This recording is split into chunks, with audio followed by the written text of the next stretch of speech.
This week, the Lose a Turn Hall of Fame reluctantly welcomes the vile, villainous, violating Van Von Evil. We'll discuss the do's and don'ts of dongs and dildos in the digital era, and Lord Jack channels Pikachu from beyond the veil. We have a dream, we have an agenda, and we clearly just want to watch the world burn in a blazing ball of anarcho-nerd culture. It's Lose a Turn. Listen to it.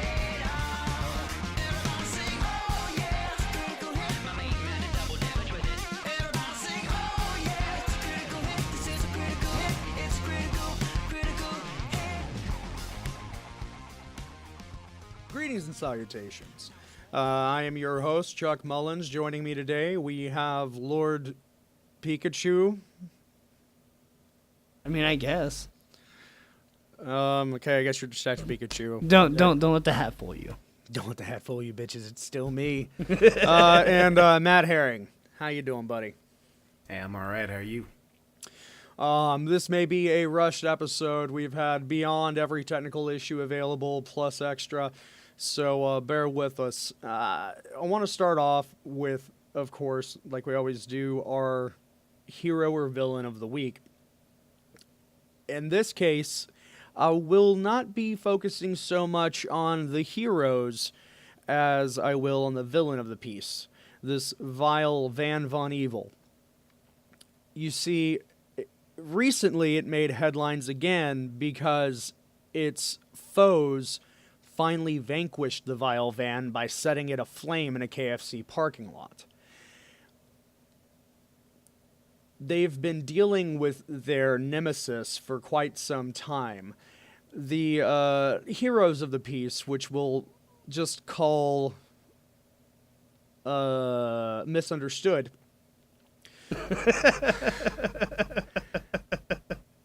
alright, bring it up to speed. Set on fire in a KFC parking lot and pushed into traffic. That's what happened this weekend. A year ago... That'll do it. A year ago, this van tried to murder its heroic nemesis and child by throwing them over a bridge into a river. When last year this van was taken to a bridge and the occupants, it was like 2 a.m, being the heroic father and his 12-year-old child, were suddenly found in the river. They were in the van, then they were in the river. When rescue teams came to save them, the father refused their attempts, believing that they were in league with the evil van. How old's this child? I was about to ask the same thing. She was 12 a year ago, so presumably a 13th birthday has occurred. Last week, the van was seen leaving the premises of this same father and the same arch-nemesis when the house exploded. Last week, their home exploded. Like, exploded, not caught fire. Meth style, like meth lab style, or Yeah, pretty much like meth lab, secret bomb style. They're still under investigation. Exploded. Was no one was harmed. Was there anything released on like what made it combustible? We don't know yet. We do not know. But I think the van just blew it up with its mind or with its halogen high beams of hellacious horror. Man, alliteration. So then this weekend, the couple encountered it in a KFC parking lot and finally set it aflame and began pushing it into traffic. I'm noticing a theme here of fire and pushing. Yeah, or water. If you want to count Was the bridge this scenario. just the ultimate revenge against it? First you pushed me, then you blew something up around me, so now we're gonna do it to you, Van? Yeah, that has to be its weakness. That's why it tries so hard with these tactics, because it is its own weakness and it tries to cover it up. Did this van also steal the man's job and his wife? Well, no, I don't know about the daughter. The daughter's not in the headlines this week. But the couple, after trying to push into traffic and being stopped by a curb, ran to presumably their new headquarters. And once there, authorities showed up, and I presumably our would-be hero thought that the authorities were also in league with the van, like he did last year with the river scenario. So he does what any hero would do and grab the police officer by the throat, rip off his badge, then bash his head into a car. Like you do. Yeah. Unfortunately, after beating a hasty retreat from their would-be headquarters, they were tackled by a bunch of witnesses. So now our heroes are behind bars. However, the vile van seems to have been victoriously vanquished, we hope. You know, not all heroes wear capes, and at least Van Von Evil is not here to terrorize anyone else. Never again. Never Not all again. villains are made of metal either. So That's true. That's true. But many things are made of metal these days, including our new robot populace that we, of course, have discussed recently. so much robot talk. Oh, and it's going to get worse. Oh, Yeah, I know. man. Well, I mean, it's Day in, def- day out. Now, y'all made fun of me last week because I wanted to name the episode something about robots. And That's fun. with a butts at the end, not a bots. Yeah, I know how it's supposed to be said, but for some reason it's crept in my crawl, and I just like saying robots. Robots are awful, like a curmudgeonly old man. Unfortunately, I may be facing some legal ramifications because Ford has their own robot. It's a robot named Robot, and it can simulate 10 years of seat use in a vehicle in just 3 weeks. Does this include fecal matter? I mean, I'm sorry. That's in the new firmware update will be the catastrophic diarrhea simulation. It's almost as bad as Butterbot. Like, what is my purpose? To simulate 10 years of seating in just, how long did you say? In 3 weeks. In 3 weeks. see that's the real pun. Instead of butterbot, it's buttbot. Buttbot. Yep. But So they do colloquially refer to it as the robot, and it is their seat testing device to see the quality of their seats, and it's just a weighted robot ass that hammers down repeatedly on the seat for weeks at a time. Like, yeah, cool. I wonder what would happen if it became sentient and went amok. Well, I mean, if it's following its purpose at all, it's going to start going to Freebirds and getting the full test of what happens after you eat Freebirds and then sit in my car every day for 10 years. oh my god. Jesus. I finally got Chuck. I finally got him. Oh, fuck. Every time he's drank Oncho, I've tried to do this, and I finally got him. Fuck, I almost snarfed whiskey out my nose. Holy fuck. What if this was like even before the whole entire like robot uprising, that this just happened to be the first robot to gain sentience. Sentience. Sentience. And became and like then the first lord of robots. He was like, toasters, come to me. Let us sit on McDonald's plastic chairs. And it's like, well, I'm a toaster. I just toast stuff. Like, we'll toast the chairs. And it's just this whole war on chairs. That's how we will have time to prepare for the robot uprising, is once we see chairs destroyed without reason, you have a chance. And you know what? It's not just Ford. Samsung and LG also have robots. They just didn't hop onto my cool train and call them robots. They have What robotic... the hell does LG use robots for? The same thing Samsung does to see what happens to their phones when sat on. Yep, I was about to say that. okay. To To see tell what I the was happens. gonna say tensile Samsung- strength of the device. Samsung and LG are both Korean companies, but Samsung's the only one I know of that does anything to do with seats, and they have construction vehicles that they make and sell, like bulldozers and whatever. Right. So they're missing an opportunity here with the robots. They're only using it That's for their true. phones.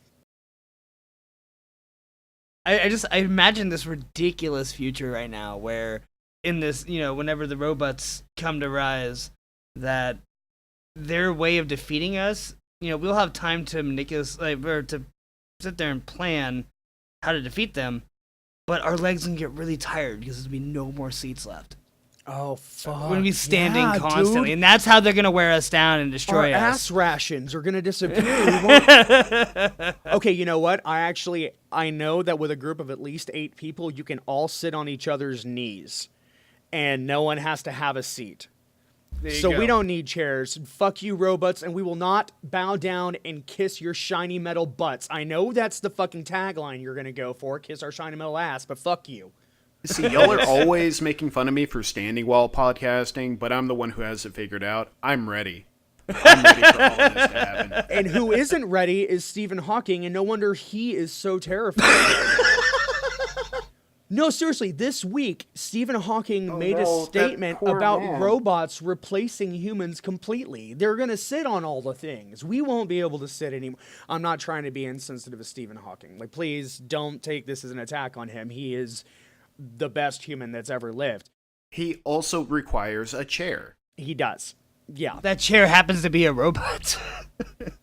Fuck. It's going to be a part of the uprising. Oh, God, what happens if Robut sits in Stephen Hawking's chair? It gains all of his power. And it is the super creature. I thought we were just dealing with super smart robots. We're now going to have something to godlike proportions. Robut armed with Stephen Hawking's chair. Fuck. Guys, I gotta go prep. So what you're telling me is all of Stephen Hawking's power is in his chair. This is Well, yeah, actually a duh. legitimate conspiracy theory, too. I've heard is this it? before. that Stephen Hawking is actually brain dead, and the government just programmed this awesome chair to create So it's weekend propaganda at and stuff Bernie's. like it's that. weekend at Hawking's. They are at Basically. Hawking. Right. Yeah, But I also imagine like oh God, what was that? Futurama, like it has Hawking's brain like in a jar on the back of the chair. Yeah. Just hanging out there. When it comes to God Among Men, it's really all about the robots. now. Stephen Hawking isn't a god among men. It's his chair. But okay, I'm going to digress a little bit, segue into actual gods among men. The famous Superman catchline, where the story of Superman is the idea that he is a god that's becoming more and more separated from humanity and their existence. And can he keep that up? Can he live among them? I came across a video this week that excited me to no end. It was One Punch Man versus Superman. Jack, Yeah, have I you saw seen that One as- Punch Man? Of course I have, and Okay. I've also seen the video you're referring to as well. So Chuck is the only bad boy here who has skipped around. One of my favorite things about the One Punch Man anime is the idea that it did the God Among Men story correctly. Right. In 12 succinct episodes, you see this man who, from the very beginning, you see he's got too much power and he doesn't know how to relate to anyone or anything anymore. Yeah. Superman, it took me until I was like 25 years old with all the Superman story and propaganda like around me to realize that's what his story is supposed to be about. All the Justice League, all the everything, they don't drive that point home, and it's a fascinating story. So my love for One Punch Man is that it is a better God Among Men story. Right. Would anyone like to argue with me on that? Y'all are more than welcome to. No, I agree 100%. I'm not going to argue per se. Sorry. However, I think that the storytelling and the way Superman was held since his creation was to be harrowing, or not harrowing, excuse me, let me learn words, but was meant to be a champion for American society and a way to make us feel that we're more secure because we could have heroes like him. And the purpose of him at that point in time is much different. I don't think it was a mishandled God Among Men story so much as I feel that it didn't, that the idea of that didn't come to mind for the people handling the story. However, I will say over the last 40 years, that should have come to mind, and it started being addressed by Marvel with children, like their Children of the Atom. Totally gonna have a brain fart here, but there was kind of a God Amongst Men graphic novel they did, and I have it. I have possession of this thing, but I can't pull it out my butt right now. It's not on that sweet bookshelf behind you? Oh, yeah, it's right under... they haven't returned it yet. Fucking working at a blanket library sucks. Chuck, that's the best missed opportunity ever. You could have just gone in afterwards and, like... Green screen, pulling a book out, go over a green book and just tug on it and, like... missed opportunities all over the place today, Chuck. Yeah, that's definitely been my day. But to be succinct, I feel that God loves, man kills. That is it. It's God loves, man kills, and it was a Marvel graphic novel regarding the X-Men, and it's one of their darker stories that was ever released, and it came out in '82. So. I really want to check that out. I love a good God Among Men story that's told right. You know what? I'll see if I can dig it out tonight since I'll be visiting you this week. Awesome. But to get to the actual point, because I'm just digressing and trying to be a nerd. You're right, is they've mishandled the Superman property and they ran out of ideas a long time ago. You have to create new threats, which are bigger and badder than the biggest, baddest threats someone could think of 3 years ago, or you have to recycle ideas or make it more of a personal piece. And it's an evolution of human thought in which you have to think. And as a hive mind with your co-creators and co-writers and the storyboard, like what's bigger and better, what's actually happening, what's the biggest threat we can come up with, and you push the envelope so much, then there's just this chokehold, or not chokehold, but a choking point where there is no progression of ideal. And fortunately, I feel that through that repeated occurrence over the last decade or so, they were wise enough to be able to create an overarching storyline in which they were able to kind of change the personality of Clark Kent to the point where even though you've had this repeated, here's the new big bad, here's the new big bad, you can come back and look at it and see, but he is further and further separating from humankind during this. And each one of these failed attempts, literary speaking, have woven into this story, this tapestry of him actually no longer being relatable, and him not being able to relate to the denizens of the planet that he's on, and it kind of adds to his loneliness and shit like that.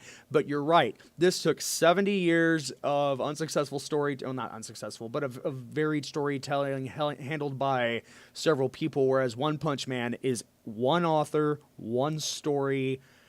It was all him from start to finish, and out the gate, you feel it. You know exactly what is happening. You feel the disenchantment of it all.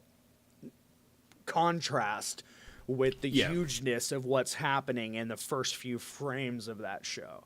It's yeah. It does what it's trying to do very well, and speaking of pushing the envelope, like you said, I have to imagine that the creators of Superman knew very early on that was the story they wanted to tell. They were constantly pushing him, giving him new powers. It didn't matter how absurd it was. He always had something to beat it. Jack, like your favorite one. shooting tiny Supermen out of his hand? Thank you for bringing that up. I had no idea about that until you told me like a year and a half ago. But dumb. It's the most ridiculous shit in the world. Bad. He also has bad. ventriloquism and like all this other just ridiculous shit. But yeah, he could talk to somebody else just for the fuck of it.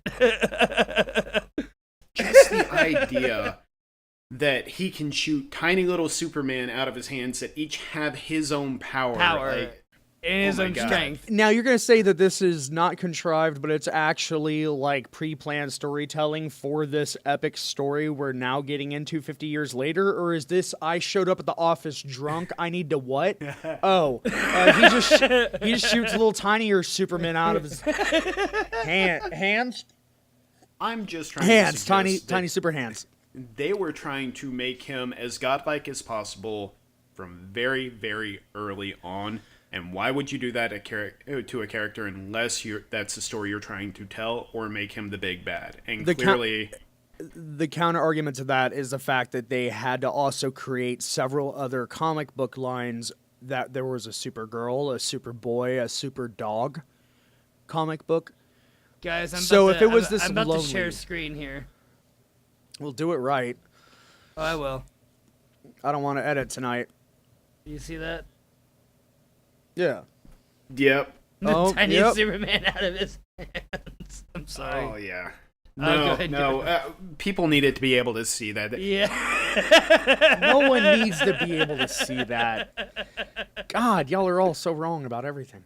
Of course, in what I feel is true fashion, this video of One Punch Man fighting Superman, Superman gives some blows, they go back and forth for a while, but the ending is exactly how I knew it should be. And I was happy with it. I was very happy with that ending. People can argue with it all they want, but the fact is, one of these stories takes too long, it doesn't do it well enough, and the other one, there is a clear escalation every time something is faced, and it kept true to the One Punch Man story in this video, and I feel like it also kept true to the Superman story in this video. Yeah, absolutely. Okay. It was awesome. You know what? I need to go watch that. We'll have a link in the show notes, and then I'll be clicking on that link and watching it myself. I want to follow this up with something that's going to tie the last two topics together, like magic, and that is fan films and fan-created content and robots. If you took your little keyboard on a journey through the interwebs and landed on robotunderdog.com, you would be lucky enough to view the webpage for Dragon Ball Z Light of Hope. I'm late when it comes to being aware of this as a fucking thing. Very late. And, but we're coming to you at the perfect time, brave listeners, because we're recording this on November the 5th. November 14th is the release of a full-fledged film. So don't worry, you don't have to wait long. You get a full little 10 days after release to look forward to this. Dragon Ball Z Light of Hope started off as a fan-created series. They were going to have 3 episodes, and that is if I've done my research correctly, which this is lose a turn. I don't. You know that.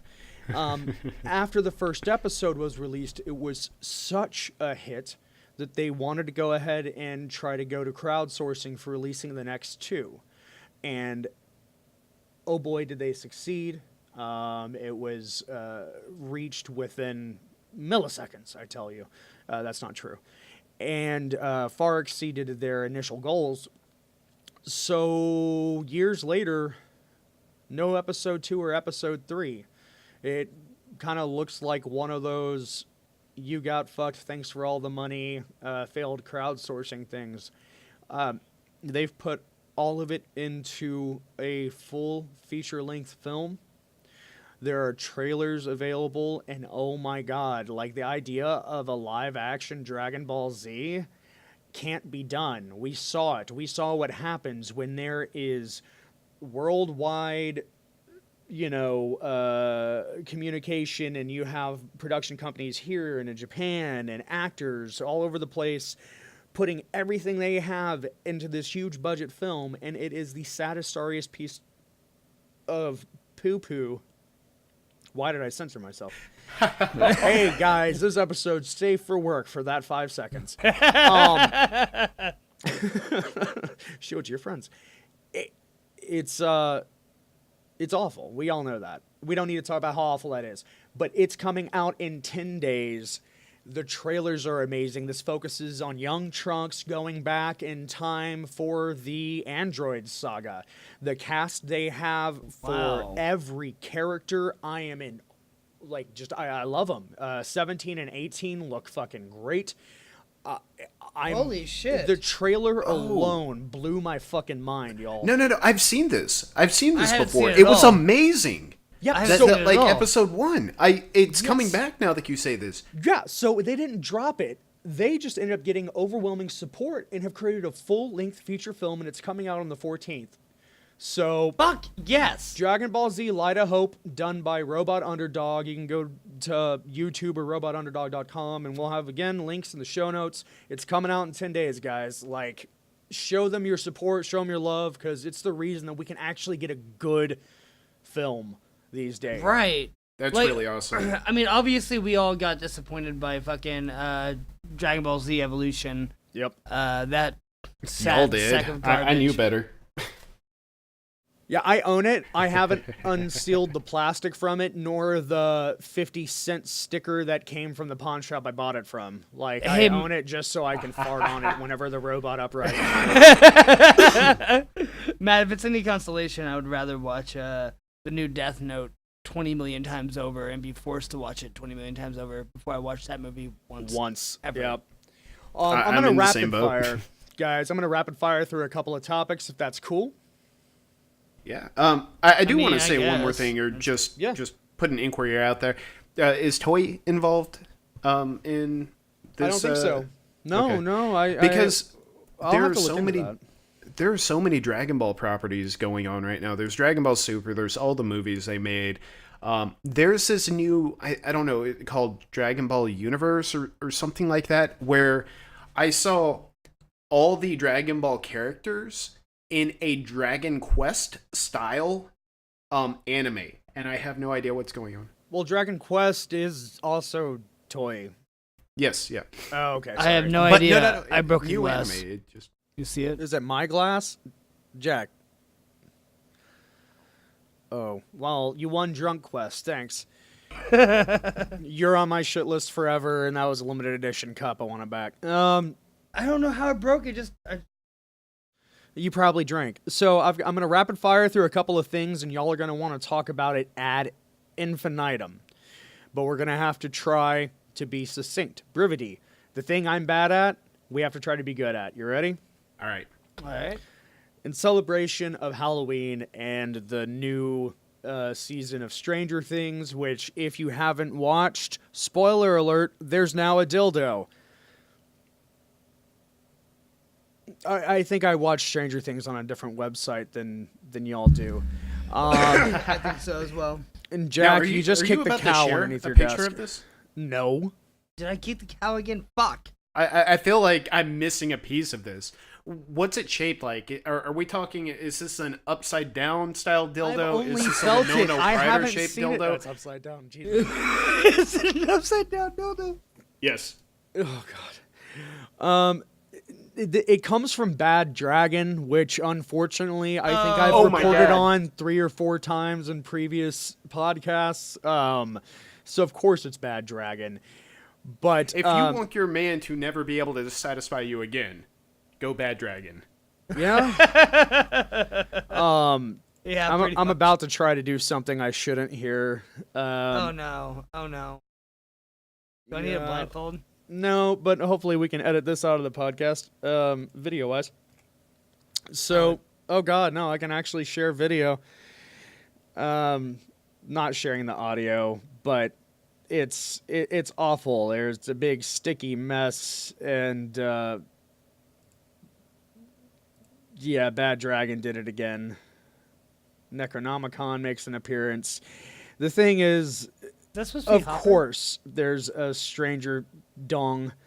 I've got to stop this. I can't do this. So Right before the big the good reveal. part, the good part. So they have a 2-part series called Stranger Dongs. And of course they have the dildo. So because Rule 34, there's course. a stranger dildo. Now, this bringing back again the previous topics of the scientific advancements in technology and Stranger Things and there being a dong. I have a question for you. Let's go with Lord Jack. Yeah. Let's say that you were finally able to enjoy a moment with your stranger dong butt plug because you were just on a flight from sweet Austin, Texas to New York. And let's say on this same flight, someone just got done watching Hackers and they wanted to emulate their idols the same way you are by sitting on that sweet, sweet stranger dong. And what if that hacker were able to connect to the Bluetooth remote technology of your stranger dong and enable it to give you that loving sensation that you crave so deeply, but secretly? Well, I guess no longer secretly. Sorry, guys. Is that a sex crime or an e-crime?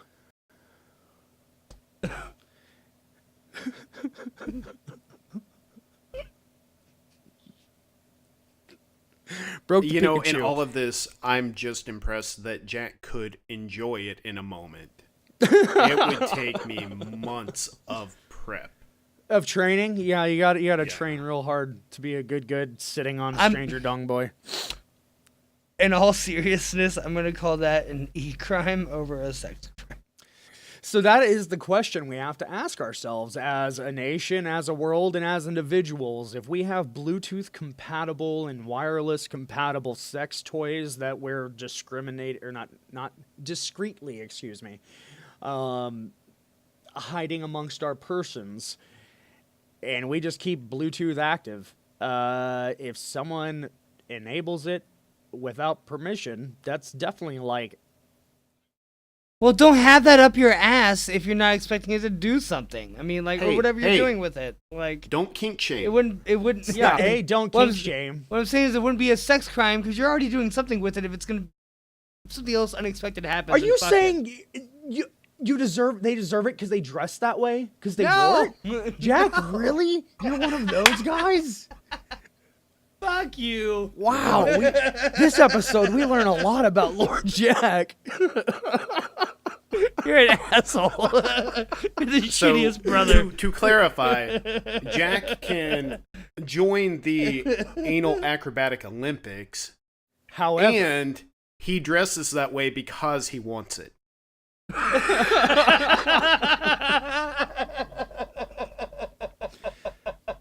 You heard it here at Lucid Turn. Honestly, hey Jack, though, I'm you're, gonna go. you're blushing on the top of your head. Your little rosy red Pika cheeks are glowing.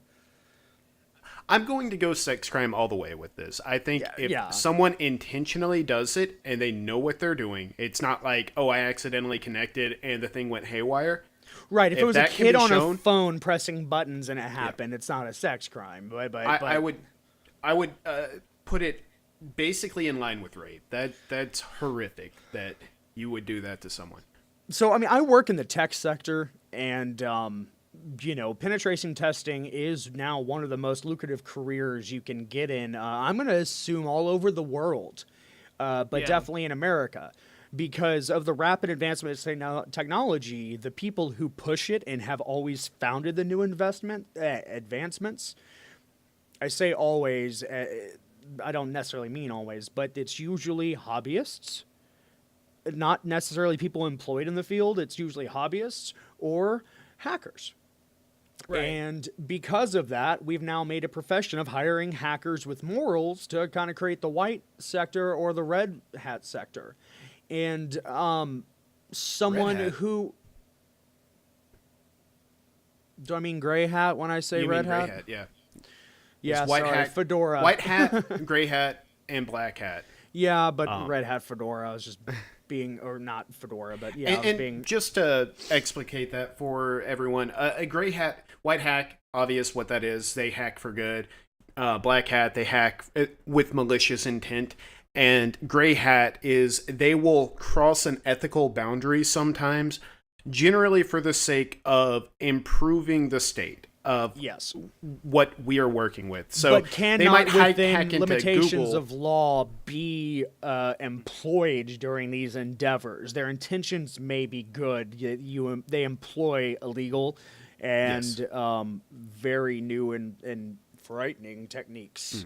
And well, since we're explicating, there is a distinction between a hacker and a cracker. Whereas a cracker is almost always malicious, and they seek to enter systems in which they have not been granted access. Hackers are people who look for flaws in systems, and there is no maliciousness ascribed to that, Right. unless they've been given like a black hat affiliation.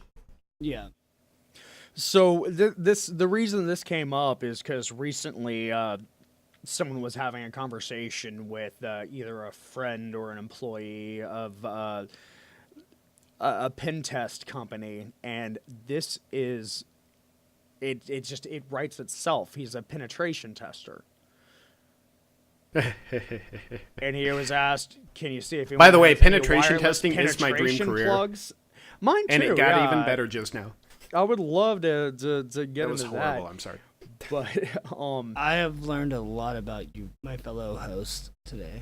oh yeah. Go ahead, kettle black what?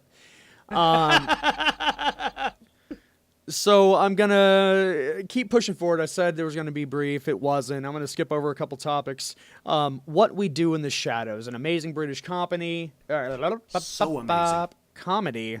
Matt, tell us about it. You're on the spot.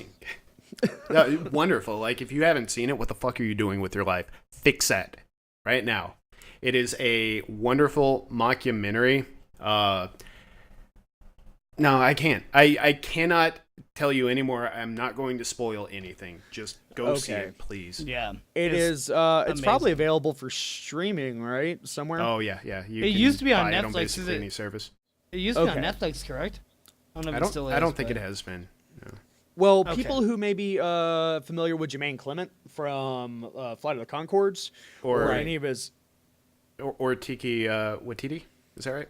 Yes, Tiki Watiti. Now, he's the head behind the show. And he's starting it. Of course, the way things work, if there's something great that happens in Britain, we're going to go ahead and remake it in the US. So there is a proposed remake for What We Do in the Shadows, but as a TV series to be aired here in the States. And Watiti's behind it. He's actually in support of it Awesome. and working on it. Now, there's Badass. absolutely no word from Clement. I doubt he's going to. I don't think they're even looking to him to star in it or to even have a hand in it. So that gives me the idea that, and this is not a spoiler, that the film is done in documentary style. I'm wondering if this is going to be the mind behind the movie saying, okay, episodically, let's find a different group to follow around, or different types of those groups. If Right. I hope you can pick up what I'm saying if you are aware of the movie, but I want to give people at least like 2 weeks since they've heard this, to go out and see it before we spoil anything. It's been out for years, but still, it's kind of a cult. I mean, and there was also discussions of there being a sequel movie to What We Do in the Shadow called Werewolves. Oh my god, that would be Apostrophe, amazing. just take away the apostrophe and it's werewolves. Yeah. So I don't know where they're at on that. So we need to follow up and see. Either way, even if he has a hand in it, I'll give it a shot. I think a remake could lend itself, like you said, to a televised episodic series pretty damn well. Quicker news that no one cares about: Blair Witch Project may end up being a TV series because they did so great after the first one. Robert Kirkman, the writer of The Walking Dead, exploded yesterday. Viscera just everywhere. No, he's fine. He's totally fine. Don't have a panic attack. He's got a second show coming out on AMC, which I think his plate would be full, but there's a second show, and it's The Secret History of Comics, which is meant to be untold origin story. Did I say that word right? Yeah. Yes. Victory. Personal achievement for Jack. I think in 3 episodes of this show, I've said it, and I haven't fucked it up once. So I'm proud. It's only taking you 30 years. It's going to have Stan Lee, Kevin Smith, J.K. Simmons. Oh, badass. Todd McFarlane of Spawn. And a bunch of people come on and talk about the industry. So I think it's kind of going to be in the exact same genre as Comic Book Men. Right. Kevin Smith joint. And it airs this month, I believe. November 12th. So 2 days before you get to watch Dragon Ball Z, watch this. So, fuck yeah. That there's a sounds trailer cool out shit. and everything. Yep. Okay. So that's another exciting thing for us. And a dude from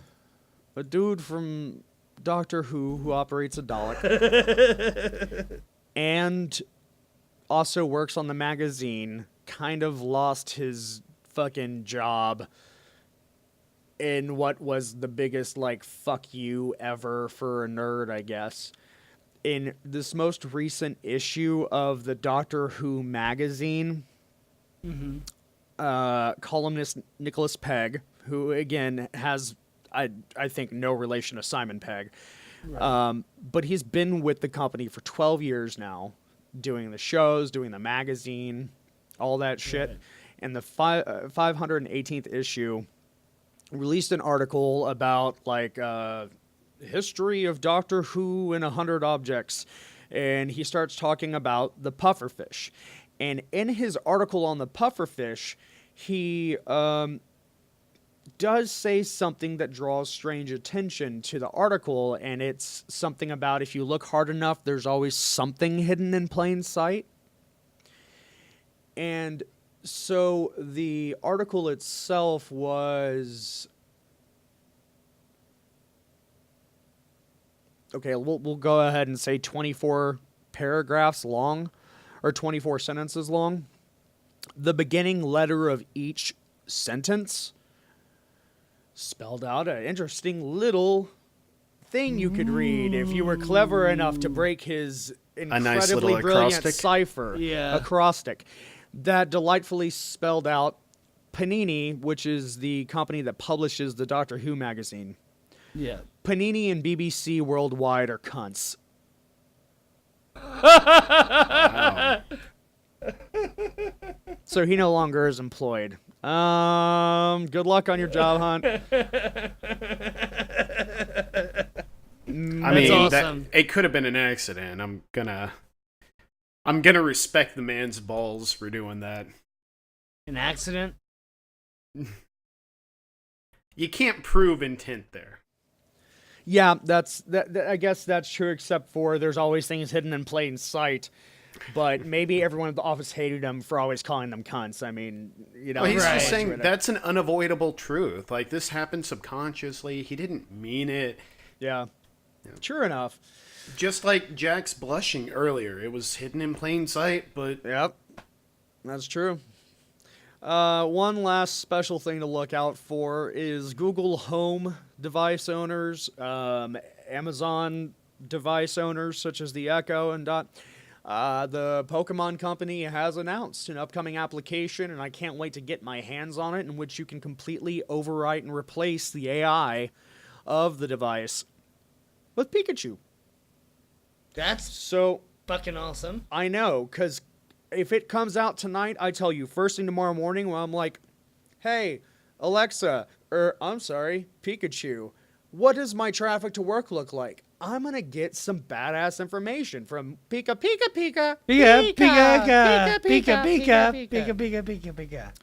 That is the whole purpose of this app, and it's nowhere near April 1st, so I really hope that this is a real thing. It's blown up over various news resources that they're in the middle of working on it, and they announce it ahead of time, so I'm like, what the hell? So, yep, Pikachu Talk app is coming out for your devices. So you can I know people that will buy an Alexa just for that. Yeah, Sorry, I would shouldn't too. I say mean, like, an that's Alexa, fucking but- awesome. an Echo device or whatever. All right, guys. And they will so- never use Alexa on that Echo device. It's true. Right. It's time for a little thing I like to call Stranger Than Fiction. I'm so glad we have a theme. All right. music. Stranger Things. Stranger Than Fiction. That's better wording. Yes. You two are going head to head in a battle of am I fucking lying to you like I always do or accidentally telling the truth for once? So, I'm going to... Oh, these questions were actually chosen for different participants because we did not know Lord Jack was going to be joining us tonight. So, I'm going to swap one out at the last minute. We'll see. Mr. Matt, I hand to you a question that is not in your wheelhouse. You don't have Homestar Runner, the famous online Flash cartoon, has was the creator of Strong Bad, the luchador masked villain. Strong Bad was named after a video game that I can't make up right now. So we're going to say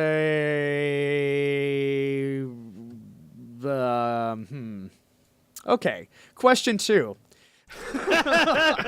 Wait a second. How do you just False. fuck that up? False. No, I was trying to swap the question. It was going to be true if you let me finish my sentence. I could always make it true. So that's a good intro. Now we're going to get to the real shit. All right. Matt, Sonic the Hedgehog's real name is Olgaville Maurice Hedgehog. False. It's true. You're an idiot. Jack, Dead Space 1 started development and was intended to have been set in the mid-1970s. False. Point for Jack. Matt, Doctor Who made a cameo in Sonic Boom, Rise of Lyric. True. False.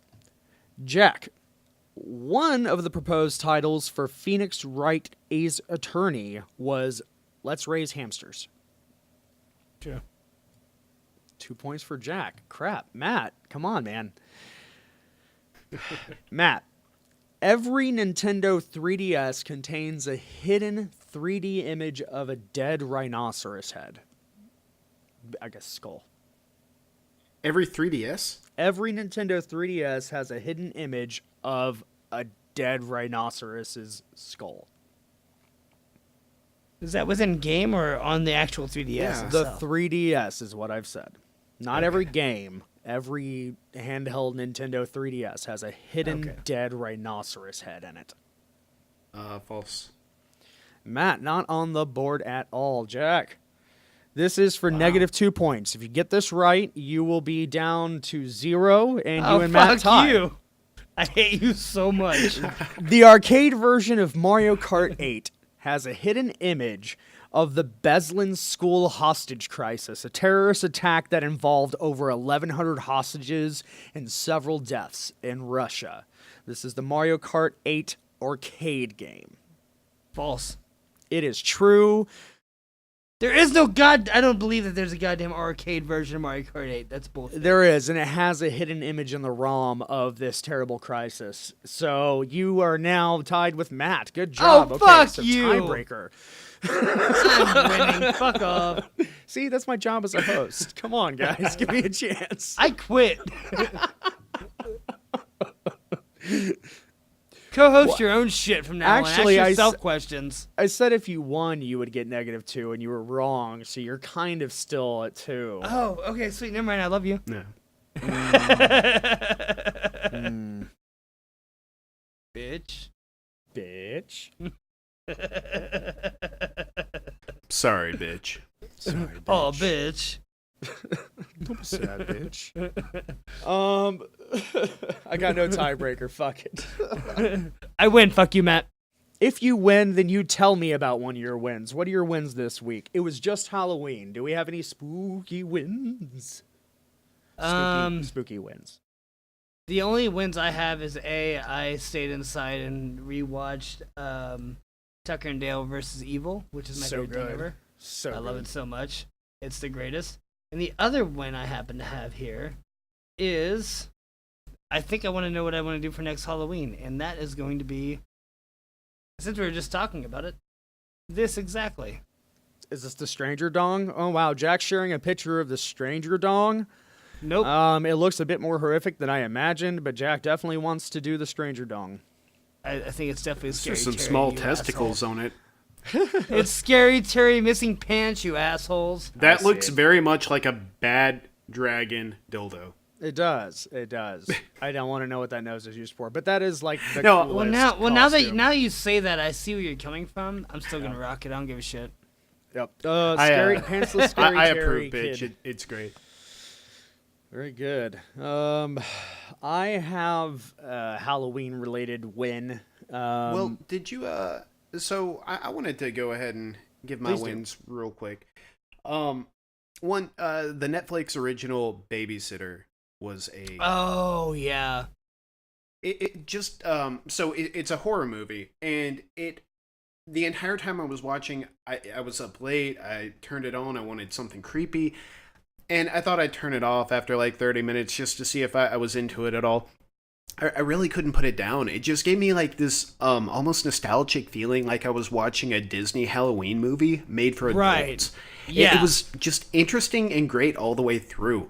So that's going to become a recurring movie I watch every Halloween season. Same here, dude. That movie I thought was fantastic. We just wanted to throw on some shit, like kind of joke horror Halloween or horror movie, and we turned that on, and it was I enjoyed the shit out of it. It was Yeah, it was fantastic. creepy. It was funny. It was like it kept me going the whole time. I Yeah. liked it a lot. Yeah, I did it was not an think I would awesome like movie. it this much. Secondly, of course, how could I not? Stranger Things season 2. Oh, so If good. you haven't seen it, carve out some time during your week and start watching it.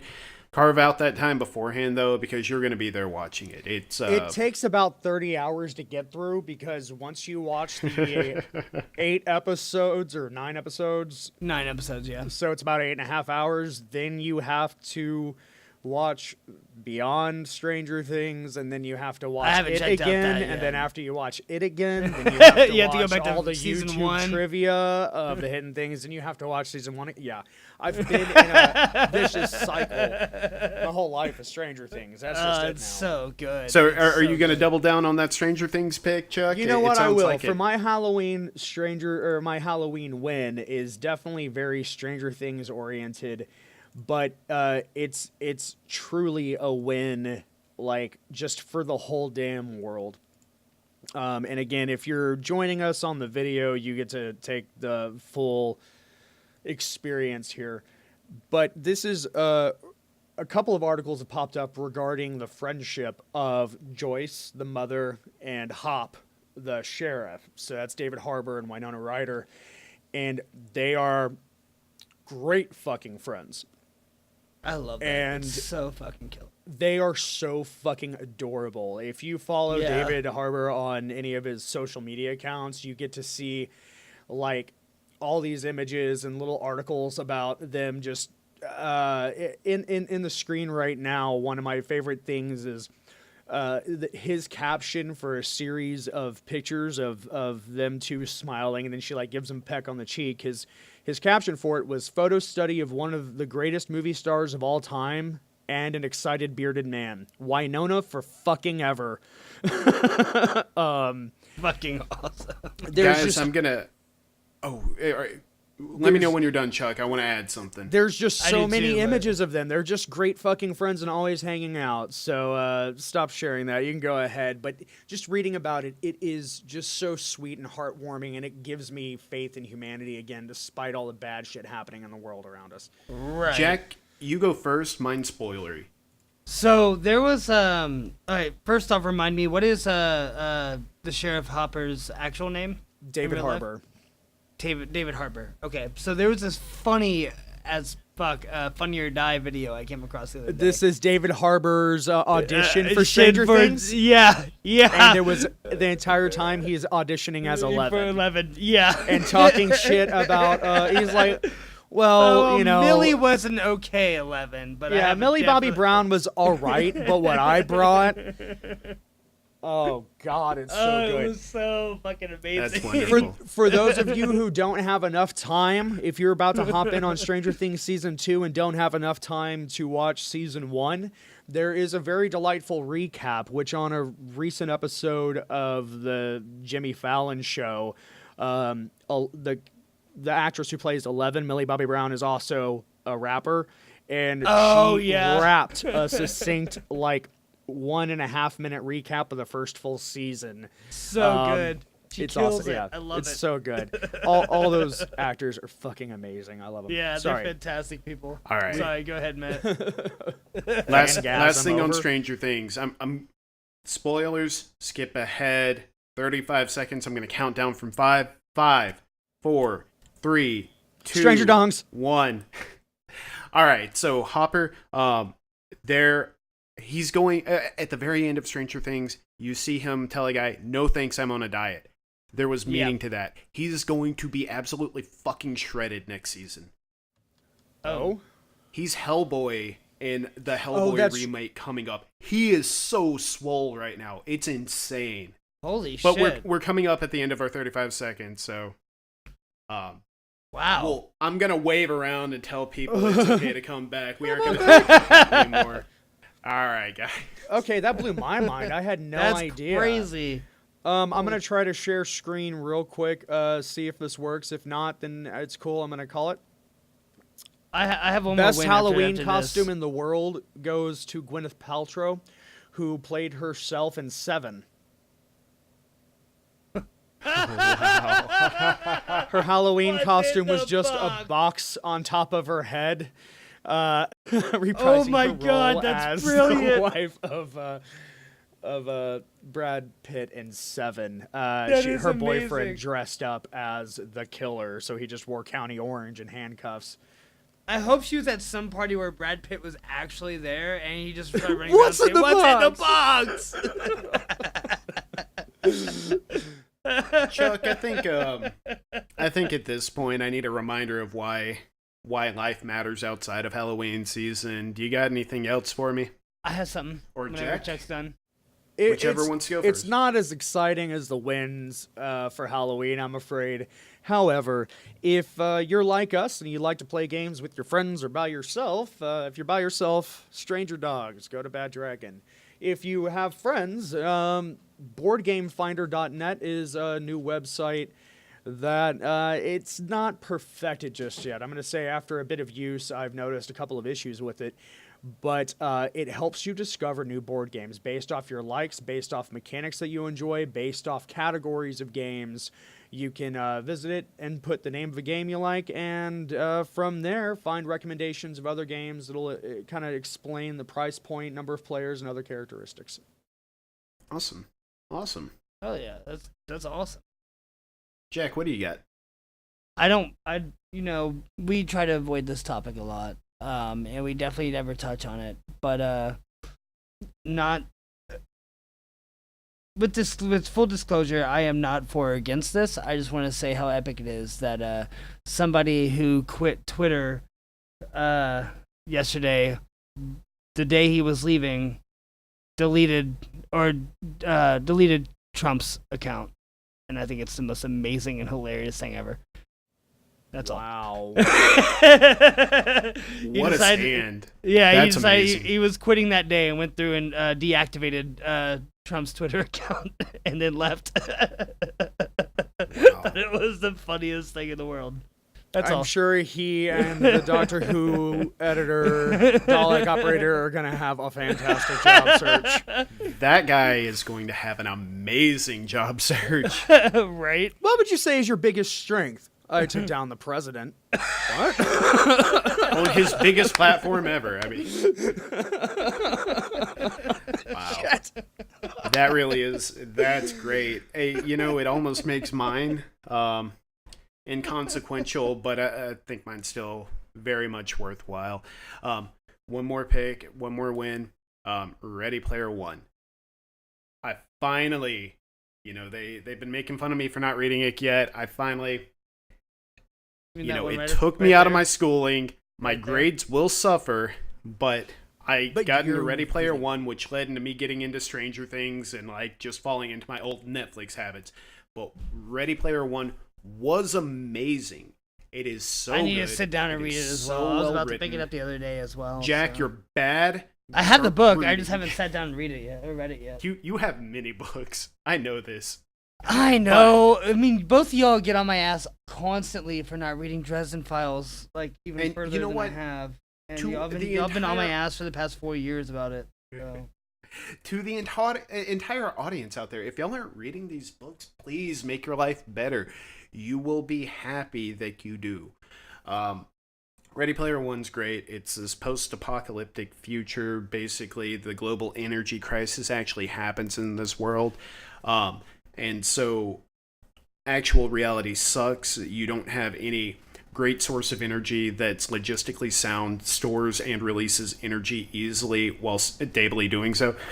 And so people are just, they're out there starving, but their escape can be to go into a fully virtualized world, universe, and explore it, do quests in Dungeons and Dragons and other game styles.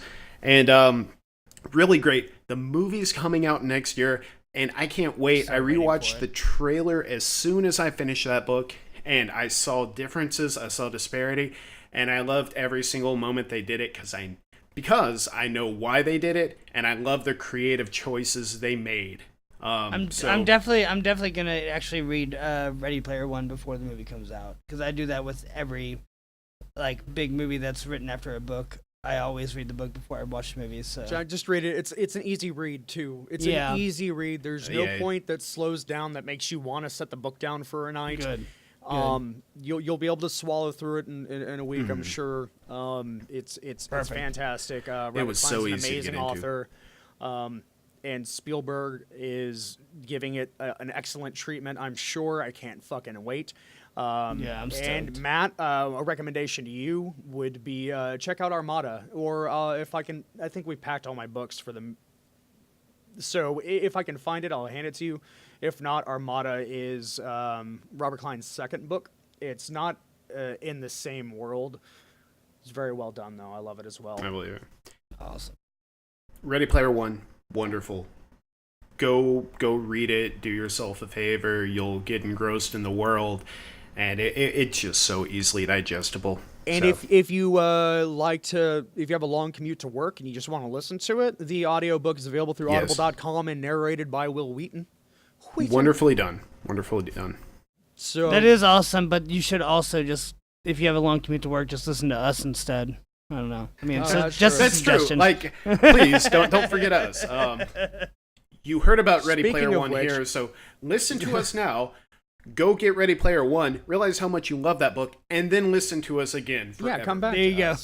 And after you get done reading Ready Player One, go ahead and shoot us an email or send us a question through any of the various platforms. We're available on YouTube. You can leave comments there, subscribe, and all that good stuff. Hit us up on our reddit.r/lose-a-turn. Turn.com. Yeah, loseaturn.com. Let's just go there, and you can find out how to contact us there. Tell your friends. Tell people about us if you like us. If you like what we do, let us know you like it. If you hate what we do, let us know why you hate it. If you have any suggestions for how we can do better, do that as well. We do this out of love for pop nerd culture and gaming and our friendships with each other, but the reason that we put so much effort into creating this show is because we want to bring good content to you guys. So if you have any suggestions, please just hit us up. Let us know what we can do to make your viewing experience better. Absolutely. Yep. With that, I'm going to go ahead and say thank you guys for joining me. It's been one hellacious day, and we've got a lot of editing left to do. So, thank you, Jack. Yep. Thank you, Matt. Guys, had so much fun. So happy to be here. I'm glad we got this done, and we'll see y'all next week. Yep. It's been Lose a Turn. Thanks. Sooner or later, the dice land on the table. You know that's what fables are made.